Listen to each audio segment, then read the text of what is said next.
What is going on, everybody? We are back with another review, and this time we are reviewing Alfred Hitchcock Presents Season 1, Episode 18.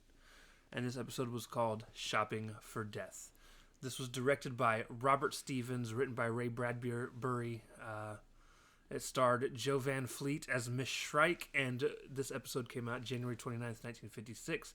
This also had Robert Harris as Clarence Fox, John Quaylen as Elmer Shore, Mike Ross as Albert Shrike, Michael Ansara as the Butcher, Charlotte Knight as Woman in Front of the Apartment Building, Lola Windroff as Woman in Front of the Apartment Building, Alfred Linder, Lee Erickson, Jack Tesler, Ralph Montgomery, and Bob Morgan, which I'm guessing are other background characters.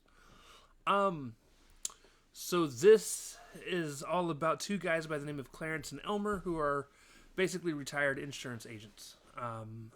And they are now using what they know as retired insurance agents to study people and try and intervene and try and help them realize that they're on a path that's going to lead them to death. And it's in a very scientific and numbers type of way. Like they bring up at one point that at 92 degrees, it is more likely for a man to murder somebody because of how hot it is and how irritable that they become, among other things that are, right? And the actual episode does start off showing several other murders that are then referenced later on. Not murders, deaths that are then referenced later on. One of them is like a high-speed driving, going 50 down Main Street, down a hill, runs into a stoplight. And then you've got one that is a guy falling like 12 stories to his death. And then there's another one where I guess a guy like lit a cigarette and it burned down the place that he was working in, the warehouse that he was working in. And he died in the fire. So goes with all those, and at one point, early on, they start following this lady who is just this extremely irate and irritating, early to mid 40s woman. I think she's like 45-ish. And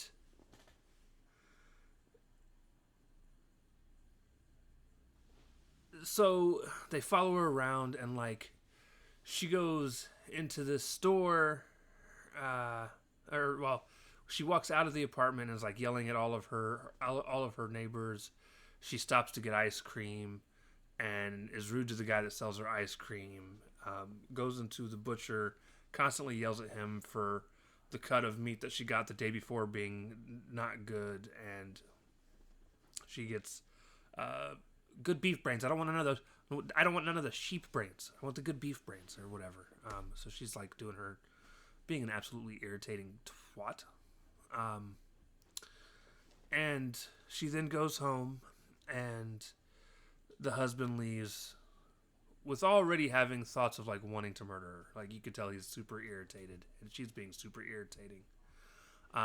They go up the steps, they knock on the door, she doesn't answer, they walk in, and it's because she's got the radio up super loud and she's yelling at the neighbors upstairs to quiet down, to tell the kids to quiet down. There's a bunch of people stomping around, jumping around, whatever. So she's playing music super loud, and so finally she sees them, and she's like, if you're selling anything, I don't want anything, you guys need to go ahead and leave. And they're like, no, we're just here to talk. And so she turns off the radio, and they start talking. And they're trying to explain to her that like her actions, because she's so careless, are going to be what gets her killed, whether it's by an accident or someone's going to murder her. And he tries to explain that like, because she's being careless, like, there's frayed wires above the bathtub, and if you're soaking wet and you reach up and grab the frayed wires because you're about to fall or whatever, then all of a sudden, it's gonna murder her. And they're just basically trying to tell her like, you're living the kind of life that's going to get you hurt. And so finally she loses her shit. And she's like, I'll tell you what, I'll clean up the place, I'll make sure everything's good to go, and I'll make sure that nothing happens to me as long as you can make me 20 years younger. Can you do that for me? Can you make me 20 years younger? Can you make my husband lose 40 pounds? And maybe make it to where when he comes home, he's not going to beat me, he's not going to do this.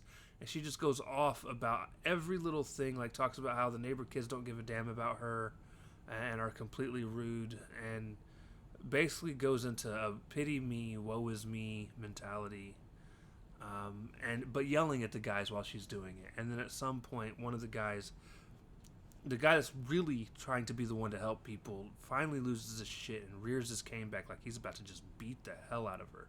And his partner stops him, and they leave out of the house. And as they're walking out of the house, they get out front, and he's like, look, all I wanted to do was help her. And he's like, all I had to do is reach out and touch her. Kind of making you think that maybe he's like a guardian angel type of character and is just unable to do what he could. And he does state that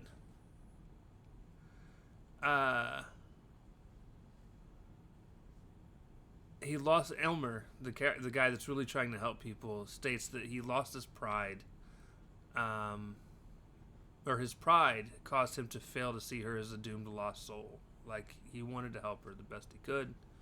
And as they were walking out and leaving, they see the husband walking up. And as he's walking into the house, you can see what looks like one of the hooks, whenever you have two hooks that you use to grab things in like the ocean and stuff when you're working, kind of like an ice hook, but he's got it in his belt, and he's going upstairs super drunk. And it then cuts to the police showing up while the two guys are standing outside watching all this happen. Police show up, and you already know that the husband killed his wife.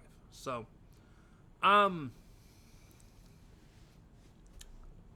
going to be 100% honest. This show is very much giving me 2 good episodes, 2 annoying episodes. 2 good episodes, 2 annoying episodes. Now this one, the Lizzie Borden one that I recorded, and again, I record everything 2 episodes at a time, guys. So when you're seeing the sit down of do it, like, it's, yeah, I recorded this review and this watch along at the same time that I recorded the other one. So there is that. The big problem that I do have with all of this is it kind of shows you just how shitty people can be. And obviously we all know that there are things that cause people to be this irritating.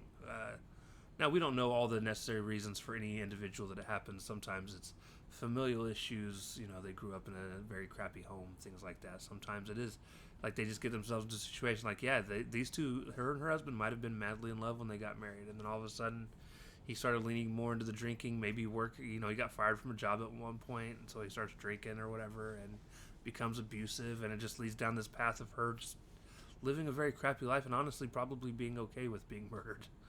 But I don't know, it made me want to stab her, right?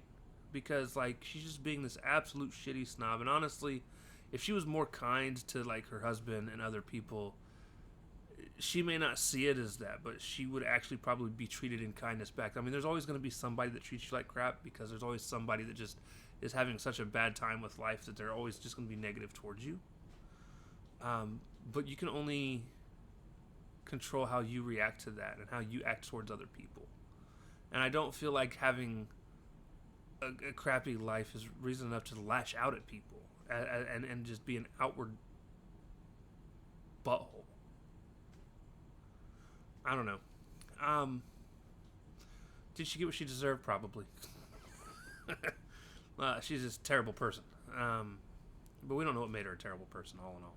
Right? We just know what the episode tells us. I mean, it was an okay episode. It wasn't as good as the last one. It'll be on the lower end of the list. I'm just being honest. So, but with that being said, ladies and gentlemen, thank you all for watching.